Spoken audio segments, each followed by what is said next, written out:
తెలంగాణలోని జూనియర్ డాక్టర్లు విధులను బహిష్కరించారు. తమ సమస్యల పరిష్కారానికి ఈ సమ్మె చేస్తున్నట్టు తెలిపారు. తమ సమస్యలపై రాష్ట్ర ప్రభుత్వానికి వినతి పత్రం ఇచ్చినా ఎలాంటి స్పందన రాలేదని చెప్తున్నారు. 3 రోజులుగా నిరసన తెలుపుతున్నా పట్టించుకోవటం లేదని ఆవేదన వ్యక్తం చేశారు. అందుకే ఇవాల్టి నుంచి ఎమర్జెన్సీ మినహా అన్ని వైద్య సేవలను తాము దూరంగా ఉండనున్నట్టు స్పష్టం చేశారు. తమకు సకాలంలో ఉపకార వేతనాలు ఇవ్వకపోవడంతో ఆర్థికంగా ఇబ్బందులు ఎదుర్కోవాల్సి వస్తుందని ఆవేదన వ్యక్తం చేశారు జూడాలు. కొత్తగా ఏర్పాటు చేసిన వైద్య కళాశాలల్లో సరిపడా సిబ్బంది, వైద్య పరికరాలు, భవనాలు, సదుపాయాలు లేవని వెంటనే సమకూర్చాలని డిమాండ్ చేస్తున్నారు. కేఎంసీలో అంతర్గత రోడ్లు ప్రమాదకరంగా మారాయని అధికారులు పట్టించుకోవటం లేదన్నారు. సూపర్ స్పెషాలిటీ సీనియర్ రెసిడెంట్స్ కోసం సవరించిన గౌరవ వేతనం ఇవ్వాలని వారు డిమాండ్ చేస్తున్నారు.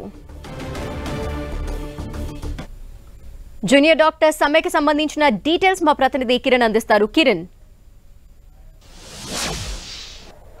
లక్ష్మి, తెలంగాణ వ్యాప్తంగా ప్రభుత్వ ఆసుపత్రుల్లో జూనియర్ డాక్టర్లు సమ్మె సైరన్ మోగించారు. ఉదయం నుంచి విధులను బహిష్కరించి ఆందోళన బాట పట్టిన పరిస్థితి కనిపిస్తుంది. చూసుకోవచ్చు, హైదరాబాద్ లోని నీలోఫర్తో పాటు ఇటు ఉస్మానియా, గాంధీతో పాటు రాష్ట్ర వ్యాప్తంగా ప్రభుత్వ హాస్పిటల్ సంబంధించి కావచ్చు, టీచింగ్ కాలేజీలకు సంబంధించి కూడా ప్రస్తుతానికైతే జూనియర్ డాక్టర్లు విధులను బైకాట్ చేసి ఆందోళన పరిస్థితి కనిపిస్తుంది. గతంలో తమ సమస్యలను పరిష్కరించాలంటూ కూడా ప్రభుత్వం దృష్టికి తీసుకెళ్తే తాత్కాలికంగా సమ్మెను వాయిదా వేసిన పరిస్థితి కనిపిస్తుంది. మరొకసారి ప్రభుత్వం పెండింగ్ సమస్యలను పరిష్కరించకపోవడంతో మరొకసారి ఆందోళన బాటపట్టారు. సమ్మెకు దిగిన పరిస్థితి కనిపిస్తుంది. దీనికి సంబంధించి ప్రధాన డిమాండ్లు ఏంటి, ఏం చేయబో తెలుసుకున్న ప్రయత్నం చేద్దాం. జూడా నాయకులు మనతో ఉన్నారు. చెప్పండి, గతంలో ప్రభుత్వం దృష్టికి తీసుకెళ్లారు, సమ్మె మధ్యలో వెళ్లి తాత్కాలికంగా విడుదల చేసిన పరిస్థితి కనిపిస్తుంది. మరొకసారి సమ్మె బాటపట్టారు. ప్రధాన డిమాండ్స్ ఏంటి? ప్రధానమైన డిమాండ్ మాది గ్రీన్ ఛానల్ అండి. స్టైఫండ్స్ రెగ్యులర్ గా ప్రతి నెల 10వ తారీఖు కల్లా మా అకౌంట్స్ లో క్రెడిట్ అవ్వాలి. అది మా ప్రధానమైన డిమాండ్. ప్రతిసారి మేము ఆఫీసర్స్ చుట్టూ తిరగడం, ఫైనాన్స్ డిపార్ట్మెంట్ చుట్టూ తిరగడం అదే అవుతుంది. రిలీజ్ చేస్తామంటున్నారు, డిలే అవుతుంది. గత 2 నెలల నుంచి స్టైఫండ్స్ రాలేవు మాకు, అలాగే డిలే అవుతూ వస్తుంది. మేము హెల్త్ మినిస్టర్ గారిని కలిసాము, ఫైనాన్స్ మినిస్టర్ గారిని కలిసాము, అండ్ డిఎంఈ మేడం కూడా కలిసి చాలా రిప్రజెంటేషన్స్ ఇచ్చాము. ఇది గ్రీన్ ఛానల్ అవుతే ప్రభుత్వానికి మాకు ఇష్యూయే ఉండదు. దానికి ప్రభుత్వానికి ఏం చర్యలు తీసుకోవాలో ఆ చర్యలు తీసుకోండి, జియో ఇష్యూ చేయండి అని మేము ప్రభుత్వాన్ని కోరుకుంటున్నాము. ఫస్ట్ ప్రైమరీ డిమాండ్ మాది ఏంటి అంటే గ్రీన్ ఛానల్ ఆఫ్ స్టైఫండ్స్. దాని తర్వాత హాస్టల్ ఫెసిలిటీస్ అండి. హాస్టల్ ఫెసిలిటీస్ ఒక్కొక్క బ్యాచ్ కి 200 పీపుల్ 200 స్టూడెంట్స్ వస్తారు. ప్రతి ఇయర్ 200 స్టూడెంట్స్. అండ్ అలా పీజీస్ లో first year, second year, third year, అలాగే యూజీస్ లో 5.5 years ఉంటుంది. 5 years లో ప్రతి బ్యాచ్ కి 250 స్టూడెంట్స్ ఉంటారు. వాళ్ళకి హాస్టల్ ఫెసిలిటీస్ అనేవి కరెక్ట్ గా లేవు. ఓన్లీ 20 to 30% ఆఫ్ హాస్టల్స్ మాకు అకామిడేషన్ ఇస్తున్నారు. మిగతా వాళ్ళందరూ బయట ఉంటున్నారు. బయట ఉంటూ ట్రాన్స్పోర్ట్ ఖర్చులు, ఫుడ్ ఇబ్బందులు, అలా చాలా ఇబ్బందులు ఫేస్ చేస్తున్నారు స్టూడెంట్స్.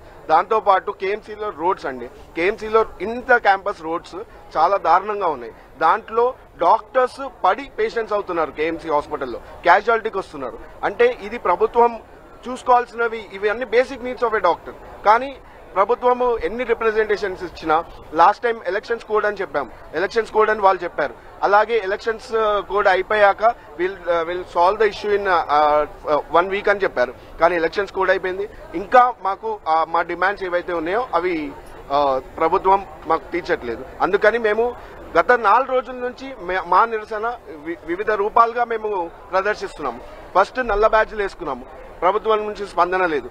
తర్వాత కళ్ళకు గంటలు కట్టుకున్నాం, ప్రభుత్వం నుంచి స్పందన లేదు. నల్ల షర్ట్లు వేసుకున్నాం, ప్రభుత్వం నుంచి స్పందన లేదు. అందుకని ప్రభుత్వం నుంచి స్పందన లేదు కాబట్టే మేము ఈ రోజు స్ట్రైక్ కి కూర్చున్నాం. మీరు చెప్పండి, ప్రభుత్వ ఆసుపత్రుల్లో రోగులకి సేవ చేయడంలో మీ పాత్ర చాలా కీలకంగా ఉంటుంది. ఇప్పటికే ఈ సమస్యల పరిష్కారం కోసం గతంలో మంత్రి దృష్టికి వెళ్లారు, అక్కడ మాట్లాడారు. తాత్కాలికంగా అప్పుడు సమ్మెను వాయిదా వేశారు. కానీ ప్రస్తుతం మీరు రకరకాలుగా ఆందోళన చేస్తున్న ప్రభుత్వం ఇంకా మీతో చర్చలు జరపలేదు. కాబట్టి రేపు నుంచి మీ సమ్మె ఎట్లా ఉంటుంది, ఏం చేయబోతున్నారు? ప్రభుత్వం నుంచి స్పందన వచ్చి మాకు ఓకే, మాకు 90% మా డిమాండ్ 8 డిమాండ్స్ లో అట్లీస్ట్ ఒక 60-70% డిమాండ్స్ మాకు ఓకే అనిపిస్తే మేము స్ట్రైక్ ఆపేస్తాం. కానీ మాకు ఎలాంటిది ఇవ్వకుండా జస్ట్ ఒక ఓరల్ గా ఎవిడెన్స్ ఇచ్చి, ఒక డాక్యుమెంటెడ్ ఎవిడెన్స్ లేకుండా అలా చేస్తామని మేము ఖచ్చితంగా స్ట్రైక్ ముందు కొనసాగుతామనే చెప్తున్నాం. ఇప్పటికైతే ఓపీడీస్ ఎలక్టివ్ ఓటీస్ మాత్రమే బంద్ చేశాము. ఒకవేళ ఎలాంటి స్పందన లేకుండా, ఎలాంటి ఎవిడెన్స్ ఇవ్వకుండా, మాకేం స్పందించకుండా చేస్తున్నారు చేసుకోండి అనే ధోరణి వాళ్ళ నుంచి ఉంటే మాత్రం ఖచ్చితంగా స్ట్రైక్ ప్రొలాంగ్ అవుతుంది. ఎమర్జెన్సీస్ ఇంకా ఎమర్జెన్సీ ఓటీస్ కూడా బైకాట్ చేసే అవకాశం ఉంది. ఉదయం కొంత రెసిడెంట్ డాక్టర్ సంబంధించి ఉపకార వేతన సంబంధించి ఏడాది మొత్తం ముందుగా చెల్లిస్తామంటూ ఒక జీవో ఇచ్చింది కాబట్టి మీకు కూడా ఆ తరహాలే ఉంటుందని మీరు ఆలోచన చేస్తున్నారా? రెసిడెంట్ డాక్టర్స్ వాళ్ళకి ఇచ్చినట్టు మాకు ఇస్తే బెటరే అండి. అంటే ఒక మంచి కార్యాన్ని ఎవరైనా వద్దన్నారు కదా. As par with resident doctors association మాకు పోస్ట్ గ్రాడ్యుయేట్స్ కి కూడా అలా ఇస్తా అంటే that is well good for us. ఇట్లా స్ట్రైక్స్ చేయాల్సిన అవసరం మాకు లేదు కదా. ఏదైనా మాకు ఒక ఎవిడెన్స్ కావాలి. ఇప్పుడు వాళ్ళు చెప్తున్నారు ఇచ్చారు అని చెప్తున్నారు కానీ జాన్ నుంచి వాళ్ళు మాకు ఇదే చెప్తున్నారు, చేస్తామంటున్నారు, చేయట్లేదు. న్యూ బిల్డింగ్ అన్నారు, చేయలేదు. ఎప్పుడైనా స్ట్రైక్ ఇచ్చిన ముందు రోజు స్టైపెండ్స్ పడుతున్నాయి కానీ ఎప్పుడు ఫస్ట్ 10th అన్నారు పర్లేదు, 15th అన్నారు పర్లేదు, 20th అన్నారు పర్లేదు. ఇట్లా జనవరి నుంచి జరుగుతుంది, కొత్తగా ఏం జరగట్లేదు. మేము చూసి వాళ్ళ మాటలు నమ్మి స్ట్రైక్ నోటీసులు ఇచ్చి హోల్లో పెట్టి ఇప్పుడు మేము చేసిన స్ట్రైక్ కూడా మేలో ఇచ్చిన స్ట్రైక్ నోటీసే. ఎలక్షన్ కోడ్ అన్నారు, ఆపేసాం స్ట్రైక్, తర్వాత చూద్దాం అన్నారు. మాటలకే చెప్తున్నారు కానీ చేతలు అయితే ఏం చేయట్లేదు. మీ డిమాండ్లకు సంబంధించి పరిష్కారం కోసం చేసేందుకు అటు తెలంగాణ ప్రభుత్వం కావచ్చు, వైద్య శాఖ ముందుకు వస్తే మీరు వారితో వెళ్లి చర్చలు జరపడానికి ఈ రోజు కానీ రేపు సిద్ధంగా ఉన్నారా? యాక్చువల్గా ఇవాళ మార్నింగ్ కూడా పిలిచారంట. నిన్న మాట్లాడారు యాక్చువల్గా మా సూపరింటెండెంట్ సార్, మేము మాట్లాడాం. ఆ చర్చల్లో గవర్నమెంట్ ఏదైతే తీసుకోవాలనుకుంటుందో అది చెప్పారు కానీ దానికి సంబంధించిన డాక్యుమెంటెడ్ ఎవిడెన్సెస్ అయితే ఏం లేవు. అది జస్ట్ ఎలా ఉందంటే మీరు స్ట్రైక్ చేయకుండా కన్విన్స్ చేయడానికి మాట్లాడినట్టు ఉంది తప్పితే ఇది ఖచ్చితంగా మేము చేస్తామనేలాగైతే మాకు హామీ అయితే ఎవరు ఇవ్వలేదు. ఇవాళ మా ప్రెసిడెంట్స్ వెళ్లారు, హెల్త్ మినిస్టర్ దగ్గర ఫైనాన్స్ మినిస్టర్ తో మాట్లాడతామని చెప్పి వెళ్లారు. బట్ ఇంతవరకు అయితే ఎటువంటి ఇన్ఫర్మేషన్ మా వరకు అయితే లేదు. అండ్ మాకు ఓన్లీ ఓరల్ గా చెప్తే సరిపోదండి. మేము కూడా ఒక నెలలో అయిపోవాలి, 2 నెలల్లో అయిపోవాలి మొత్తం అని కూడా ఎక్స్పెక్ట్ చేయట్లేదు. బిల్డింగ్స్ కట్టాలన్నా టైం పడుతుంది. బట్ ప్రతిసారి హామీ ఇస్తున్నారు కానీ చేతల్లో అయితే ఏం చేయట్లేదు. మేము జనవరి నుంచి మాట్లాడుతుంటే ఇప్పటికీ ఈ మాత్రం మీడియా రికగ్నైజేషన్ ఇప్పుడు వస్తుంది, మీకు జనవరి నుంచి అయితే లేదు. సో ఇప్పటికైతే మేము ఎలెక్టివ్స్ ఓన్లీ ఓపీస్ మాత్రమే బాయ్కాట్ చేశాము. ఇప్పుడు కనుక మాకు తీరుగా మాకు సపోర్టివ్ గా ఏమన్నా రెస్పాన్స్ గవర్నమెంట్ సైడ్ నుంచి ఉంది అంటే వాళ్ళకి టైం ఇవ్వడానికి మాకు ఎటువంటి ఇబ్బంది లేదు. కానీ మమ్మల్ని పట్టించుకోండి, ఇది మా రిక్వెస్ట్ మాత్రమే.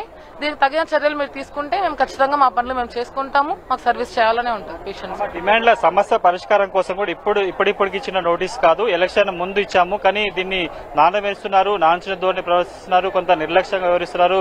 గతంలో చర్చలు జరిపారు కానీ ఒక శాశ్వత పరిష్కారం లేకుండా తమని ప్రొలాంగ్ చేస్తూ వస్తున్న నేపథ్యంలో మరొకసారి మెరుపు సమ్మెకు దిగాల్సిన పరిస్థితి ఏర్పడి చెప్పే పరిస్థితి కనిపిస్తుంది. ఇక నిన్న ఈ రోజు నుంచి సమ్మెకి వెళ్తున్న నేపథ్యంలో కూడా తమ ప్రతినిధులకు సంబంధించి గవర్నమెంట్ అటు కావచ్చు వైద్య ముఖ్య సంబంధించిన ఉన్నతాధికారులు కూడా పిలిచి మాట్లాడే ప్రయత్నం చేస్తున్నారు. ఈ రోజు కూడా కొంతమంది ప్రతినిధులు వెళ్లారు కానీ తమకు శాశ్వతంగా లిఖితపూర్వక హామీ కావాలంటూ కూడా వారు డిమాండ్ చేసిన పరిస్థితి కనిపిస్తుంది. మొదటి రోజు చాలా చోట్ల ముఖ్యంగా తెలంగాణలోని చాలా ప్రభుత్వ ఆసుపత్రుల్లో కూడా కొంత సేవలకి ఆటంకం కలుగుతున్న నేపథ్యంలో మొదటి రోజు సమస్యకు సంబంధించి సమస్య పరిష్కారం చేస్తారా, రేపటి నుంచి వీళ్ళ ఆందోళన కొనసాగితే ఎలాంటి పరిస్థితులు ఉత్పన్న అవుతాయి, అందుకు సంబంధించి వైద్య ఆరోగ్య శాఖ ఏ విధంగా సన్నద్ధంగా ఉంటుందని కూడా మనం చూడాల్సి ఉంటుంది. Dhanalakshmi. Okay, thank you Kiran.